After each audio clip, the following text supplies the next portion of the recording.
Among the Acholi, whose clans, Pajok, Obal, Omeo, Agoro, Panyikwara, and others, trace ancestry through land, ritual, and memory, there exists an old and whispered fear, not of lions, not of war, but of ice. They call them Loyir, not healers, not witches in the crude sense, and not the Loyat, whose killings were said to come from medicines, snake venom, and carefully brewed concoctions. The Loyir need no powders, no gourds, no charms, they only look. A Loyir's power lives in sight and speech, a glance held a fraction too long, a sentence shaped like praise but weighted with anger. The ability is believed to be inherited, moving quietly through a single family line, often carried by women, though men have borne it too. Entire subclans are sometimes marked by it, feared but tolerated until tolerance collapses. The Acholi say the Loyir do not always mean to harm, but when envy, greed, or jealousy rises inside them, the power acts on its own, fast, precise, and cruel. It strikes not the heart, not the mind, but the object of desire itself. Food, livestock, harvest, fertility, health. And so it was with Min Anyek. The maize harvest that year had been generous. Min Anyek stood in her courtyard, the sun low and red, sorting cobs for storage. The granary was nearly full, thick kernels, heavy, clean, a good year, a rare mercy. That was when the woman came. She was not a stranger.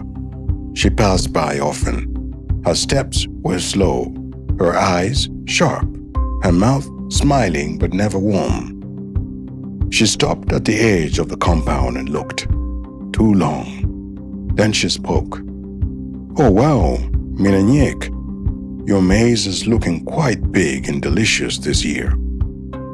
The words were smooth, almost kind, but Min Anyek felt it immediately, something cold sliding behind her ribs.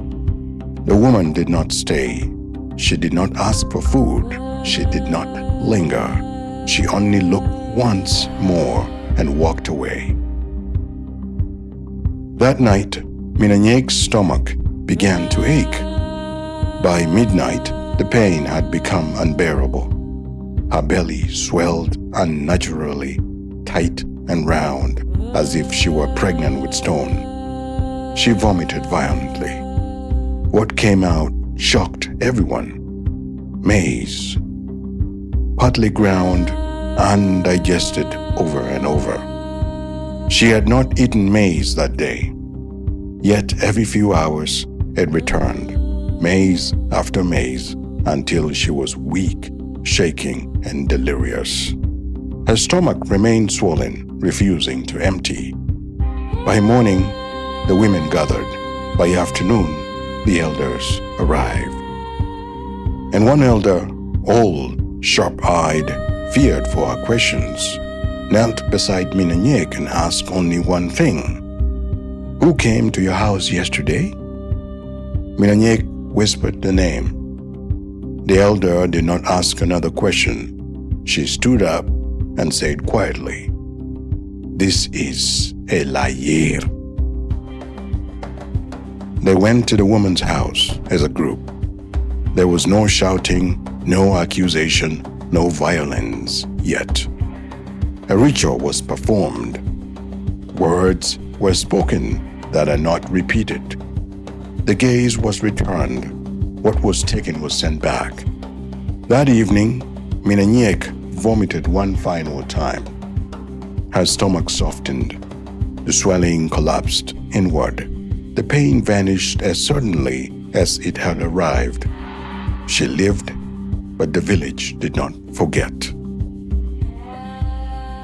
The Acholi say that if a Loyir envies your food, your stomach will fill with it, raw, undigested, endless. If they envy your livestock, it will sicken. If they envy your fertility, your womb will close. Sometimes they mean it, sometimes they don't, but intent accelerates the harm. This belief is not unique to the Acholi. In Juba Arabic, such people are called Sahara or Sahara, those whose eyes carry sickness. Across Africa, from west to east, variations of the same figure appear. The jealous gaze, the hungry compliment, the smile that eats. Like the Loyir before them, many accused Loyir did not die quietly.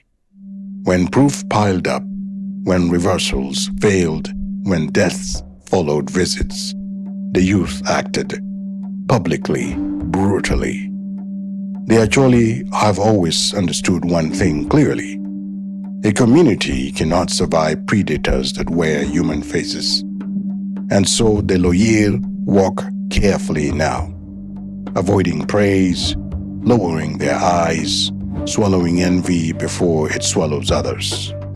Because in Acholi land, everyone knows. Some eyes do not see, they consume. From the Watcher Files, where old fears never really die, they only learn to look like stories.